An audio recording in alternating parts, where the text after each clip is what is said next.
3 शैलियाँ होती हैं, नागर, वैश्य और ब्राह्मण। जो अयोध्या का टेम्पल बना वो नागर शैली में बना हुआ है। तो ये ट्रायंगल टाइप के रहते हैं, त्रिभुज जैसा रहता है ना, एक बेसमेंट रहता है, डंडी रहती है, ऐसे उतार में रहते हैं। तो इनका 5th लेवल रहता है। पहली लेवल को बोलते हैं बाबूजी मंडप, अर्धमंडप, महामंडप, अंतराल, गर्भगृह। ये टेम्पल 2 लेवल है, मंडप और गर्भगृह। आगे जहाँ शंकर जी जाएंगे आप, उसके बगल में जो लक्ष्मण टेम्पल है वो 5th लेवल में टेम्पल है। हर लेवल के ऊपर आपको शिखर पे कलशधारी चक्र मिलेगा आपको। ये नागर शैली का जो है प्रतीक है। इस चक्र को बाबूजी आमलक बोलते हैं। जब आप लोग आंवला का अचार खाते हो तो आंवला को उबाला जाता है, उबालने के बाद आप उसके ऊपर उंगली दबा दोगे तो उसकी पंखुड़ियाँ फैल जाती हैं। इस चक्र को आमलक, उसके ऊपर कलश, कलश के ऊपर नारियल, और बीचों बीच एक जो है टाइगर बना हुआ है। ये चंदोलों का मोनोग्राम है, इसको शार्दुल बोलते हैं साहब। शार्दुल जो होता है ये क्षत्रिय शब्द है, तो संस्कृत शब्द है ये।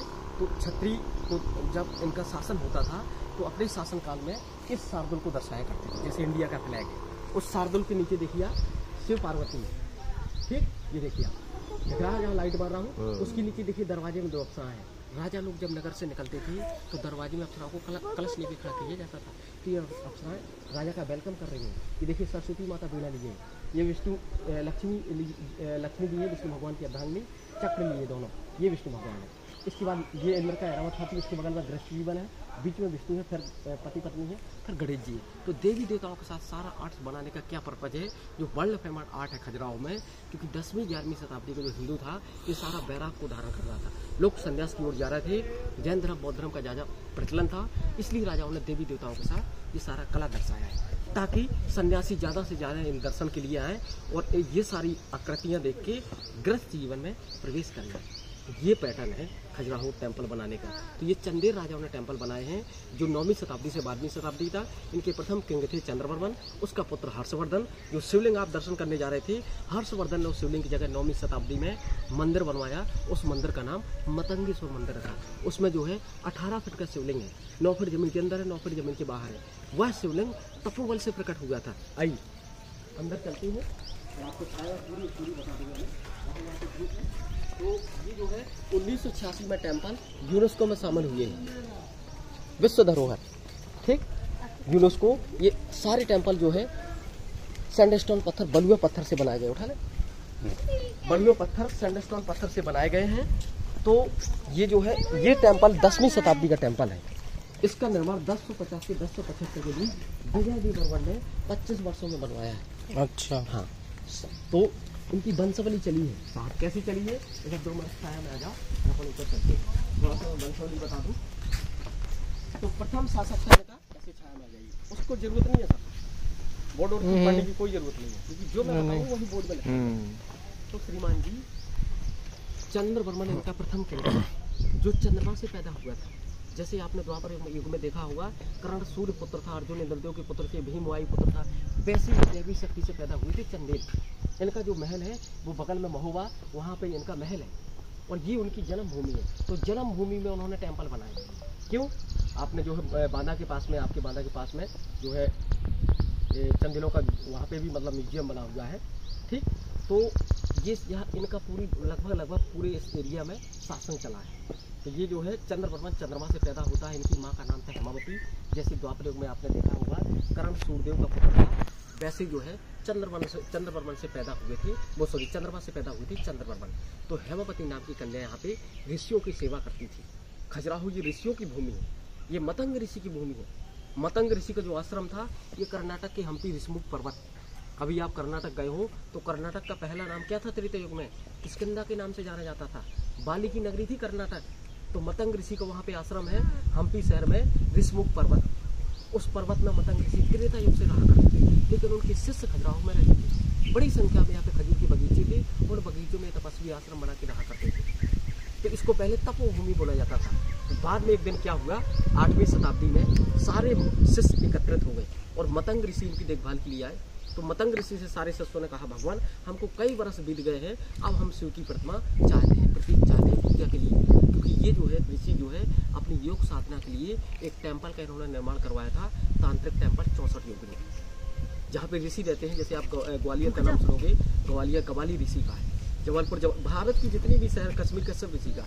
तो ये ऋषियों की भूमि है। तो सारे शिष्य एकत्रित हो जाते, बोलते भगवान अब हमको कई दशक बीत गए हैं, अब हम शिव की प्रतिमा चाहते हैं। तब मतंग ऋषि ने 8वीं शताब्दी में शिव को आह्वान किया और शिव प्रकट हो गए। उस टाइम पे बाबूजी देवी देवता प्रकट हो जाते थे। तो शिव जी बोले मुनिवर क्या चाहिए? उन्होंने कहा भगवान मेरे शिष्यों की प्रार्थना है कि आपकी पूजा के लिए आपका प्रतीक चाहते हैं। तब जो है भगवान शिव ने कहा तथास्तु। तो जो शिवलिंग का आप दर्शन करने जा रहे थे कि 8वीं शताब्दी में शिवलिंग जमीन से प्रकट हो जा रहा है। 18 फीट का है बाबूजी, 9 फीट जमीन के अंदर है, 9 फीट जमीन के बाहर है।